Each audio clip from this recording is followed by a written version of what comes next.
For 2 years after the events in Brașov and my reports about Brucan and Brașov, I wasn't allowed back into Romania.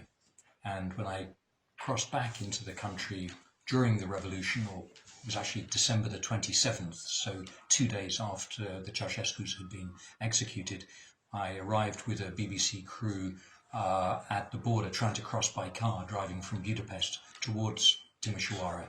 And as we got to the border crossing, already the middle had been cut out of the Romanian flags. It was a very bitterly cold, snowy and icy day. And the border guards looked at my passport and typed it into their computer system. And they said, Mr. Thorpe, are you planning to go to Brașov? And I said, yes, absolutely, among other places. And they said, welcome to Romania, and handed me a bottle of palinka or țuică. And so there we were in this very surreal Christmas, or just after Christmas, at the border. It's the only time in my life I've ever crossed a border and drunk hard alcohol with border guards. So there was a kind of that feeling of euphoria and celebration then. And I carried on. First we were in Timișoara, then in Sibiu. Finally we reached Brașov. And one of the first things I did there was to go looking for Mihai Bârsan, because really I'd been worried for 2 years. I'd had no contact with him, and I was worried what might have happened if the Securitate found out that he'd spoken to us. And indeed, I went back to his flat.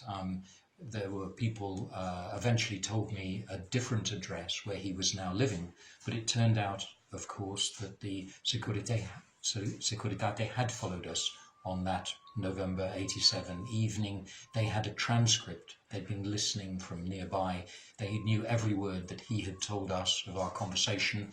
He was then, that day, after talking to us in 87, he was taken to Bucharest with others who'd taken part in the protest in Brașov. Several times the vehicle was stopped. They were told they were going to be shot. So they were literally afraid for their own lives.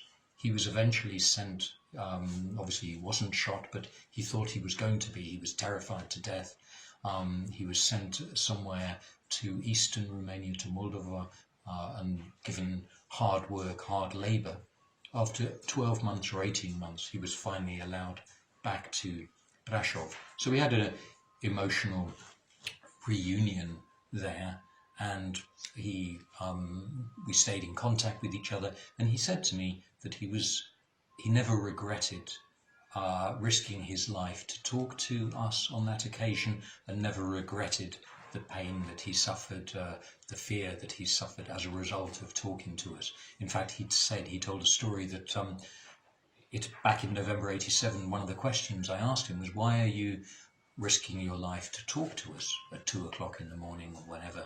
And he said that during the Falklands War, when Britain was fighting Argentina, that he had then heard on the BBC an interview that the BBC did with General Galtieri, the Argentinian leader. And he thought at the time that if Romania is ever free, that's what a Romanian media, a Romanian radio station should do, that it would be able, that's what the essence of media freedom, to even interview the leader of your greatest enemy at that time, put his words on the radio or on the television.